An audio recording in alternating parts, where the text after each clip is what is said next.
Welcome back to Daily Flash. As the seasons change, should you also change your wellness habit? Joining us now is nutrition and health specialist Sarah Baker with some fall wellness tips. Hi, Sarah. Welcome back to the show.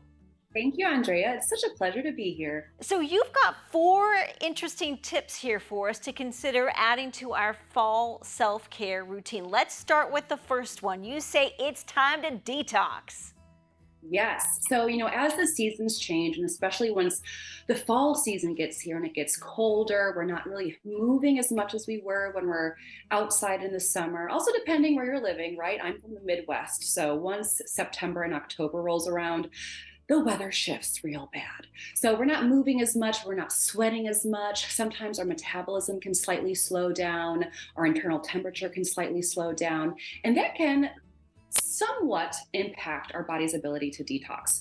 So we always want to support our detox pathways. And what those are our detox organs, our colon, our liver, our gallbladder, kidney, lymphatic system, all the systems in our body that helps us eliminate toxins, excess hormones, anything that needs to go down and out of our body. So how do we support this as we are transitioning to fall? One, we really want to support our colon so that we are having regular bowel movements. I know it's TMI, but I talk about bowel movements all day at my practice.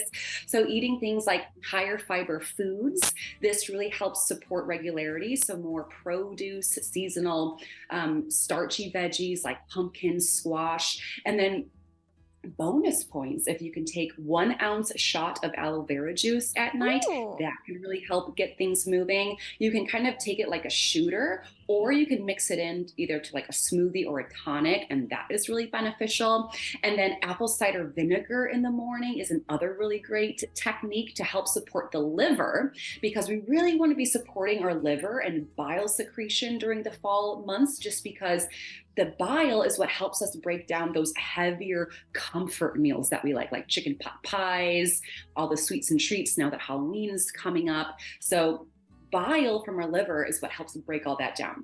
And then also hot and cold therapy in the shower. That's really great for our lymphatic system, and it's really great for our immune system as well.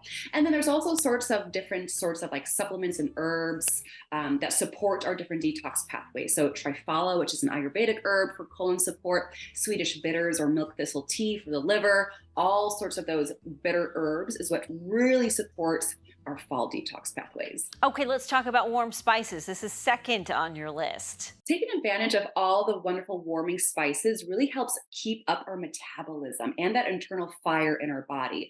So, as the weather gets colder, our metabolism can slowly decrease just to help us tend to transitioning seasons. So a lot of warming spices like turmeric, cinnamon, clove, and cardamom really help increase our thermogenic rate, thus helping support an increased metabolism and heat within the body. So what you can do, you can get Ceylon cinnamon, it's Ceylon. That is great to add to your morning beverages like tea or coffee. What Ceylon cinnamon does is it also stabilizes your blood sugar. And then turmeric, you can do your golden milk. I love adding turmeric to my scrambled eggs in the morning. Is a Ooh. really, really great anti-inflammatory spice as well.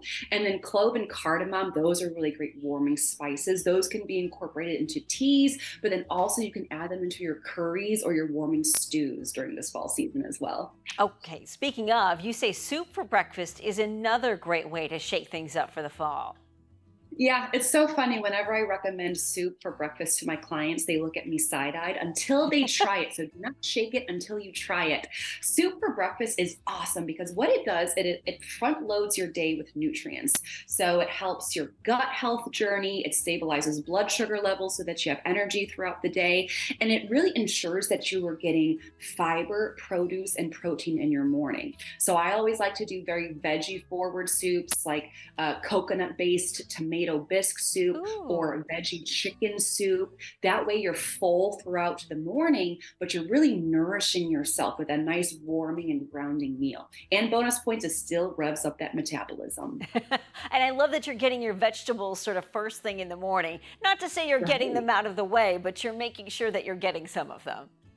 Definitely. Yeah. Yeah. You want to, and if you think about it, when you wake up, you want the first thing that you're consuming to be something that is savory, one, so that it balances your blood sugars. A lot of times when people have like overnight oats or something that's a little bit more sweet for breakfast, they kind of start their day off with a blood sugar roller coaster, and then that Yes. can lead to more carb cravings. So, soup and savory soup really ensures that you're setting your day up for success. Sarah, last one on your list here, clean indoor air.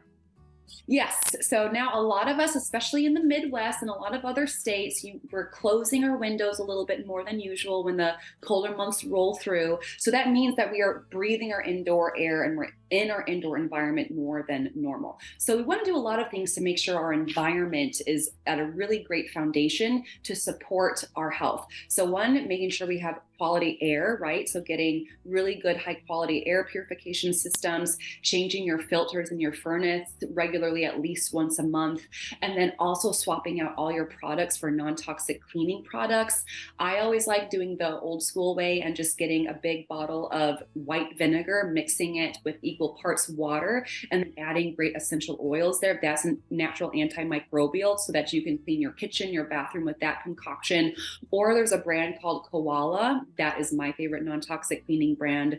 And then also another really important one, because now that pumpkin spice season is here, all of us fall lovers love to light up our pumpkin spice candles. Make sure you open your windows when you're burning candles, just because a lot of times, my one toxic trait is still I love my candles. But if you're inhaling candles a lot, that can essentially kind of create more endotoxins or an estrogen buildup in the body, which is not good for us ladies. So if you're going to enjoy your candles, open up those windows and then get those air purifiers working up, and you'll be doing yourself good. Excellent advice, Sarah Baker. Always great to have you. And I see how we incorporated the pumpkin spice in there. For more information on Sarah, head to balancedbabe.com.